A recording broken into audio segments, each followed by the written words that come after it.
Saya berpikir tentang 50 tahun, 100 tahun yang akan datang. Ini negara besar sekali.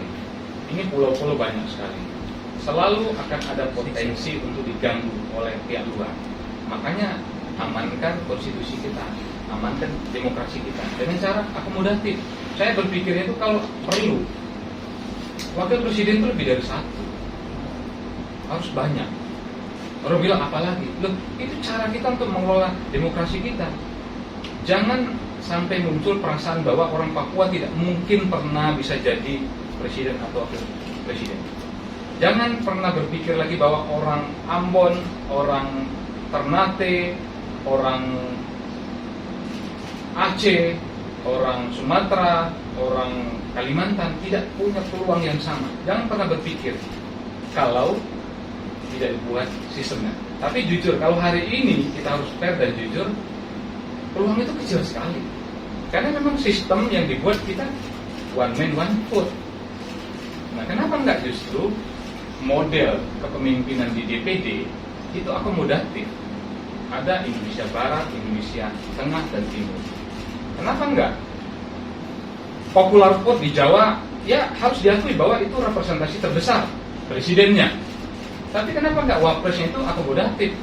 Ada dari Sumatera, ada dari Kalimantan, ada dari Papua dan Maluku. Mereka akan punya perasaan, wah bener ya, ini bangsa ini mengatur kita punya perasaan yang sama ya.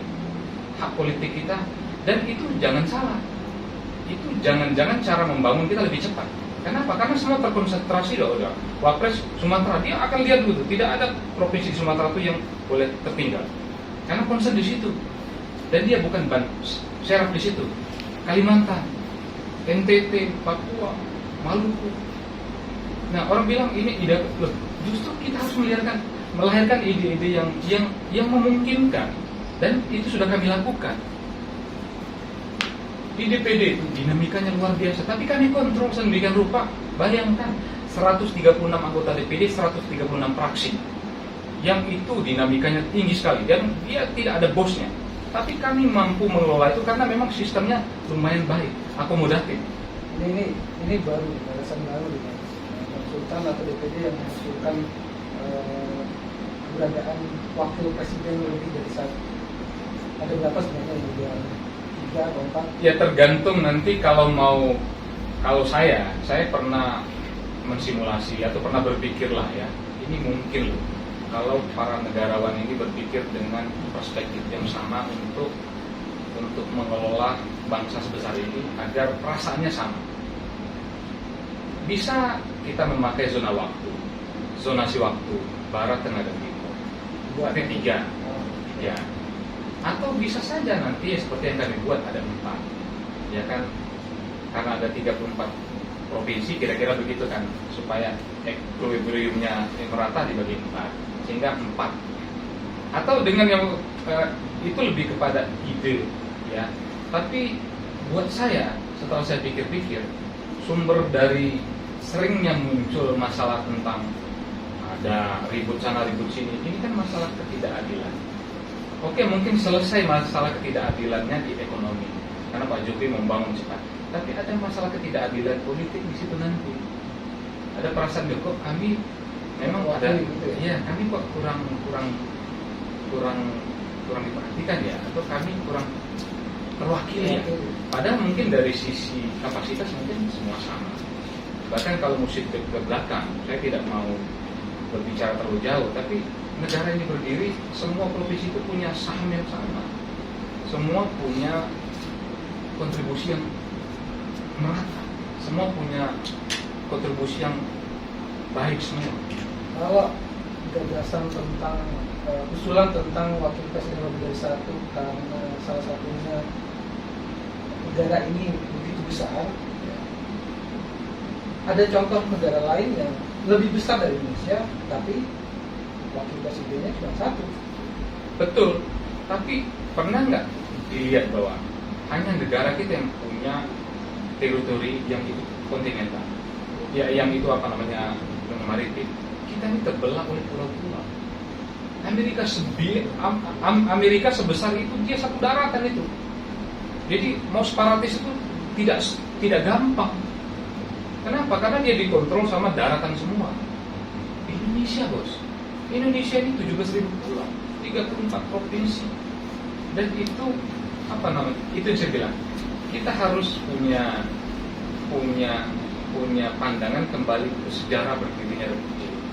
The Founding Father itu top lah, apapun bentuknya, semua saya sudah baca bukunya, risalahnya, apapun. Itu orang-orang yang berpikirnya itu futuristik. Bung Karno, Bung Hatta, dan teman-teman dulu, hebat loh mereka. Ini loh politik, kita harus kita kelola. Makanya Bandungnya dulu kan terkenal nasionalisme, namanya Islam, kemudian Jawa, luar Jawa, karena mereka tahu berdirinya dulu seperti itu. Tapi makin kesini dengan dibukanya keran demokrasi langsung ini, itu tidak ada lagi, bos. Nggak ada lagi itu. Ya, one man one vote. Siapa yang punya duit banyak, kemungkinan dia yang akan memenangkan pertandingan dengan semua kualifikasi, dengan semua level. Masih soal wakil presiden yang lebih dari satu itu, kebayang nggak sih ribetnya begitu banyak pejabat negara? Sekarang kita mengenal beberapa menteri punya wakil menteri, kan? Ada beberapa, ada 5 mungkin menteri. Kalau nanti tambah lagi katakanlah 4 wakil presiden, apa enggak tambah rumit? Enggak, saya tidak pernah melihat itu sebagai sebuah masalah. Orang pilkada dengan menghabiskan ratusan T kita lakukan tuh. Ini hanya menambah posisi, atau nomenklaturnya aja yang nambah, toh personilnya juga kan, ya kementerian tidak perlu ditambah. Ini kan hanya lebih kepada masalah representasi. Nah, tinggal dibagi habis nanti. Kalau ide saya, presiden terpilih membagi habis tugas job masing-masing wapres ini dengan kekuasaan wilayahnya masing-masing, sehingga dia bisa fokus di situ. Wapres dari ini dia lebih konsentrasi mengkonsolidasikan, karena ini negara besar sekali gitu. Tidak cukup buat saya ya, tidak cukup dengan presiden sendiri dan wapresnya sendiri gitu. Tapi kalau nanti fokus wapres dari barat, dia konsentrasi ya. Tidak ada lagi provinsi atau kabupaten atau kecamatan di Sumatera itu yang miskin, karena dia konsentrasi di situ.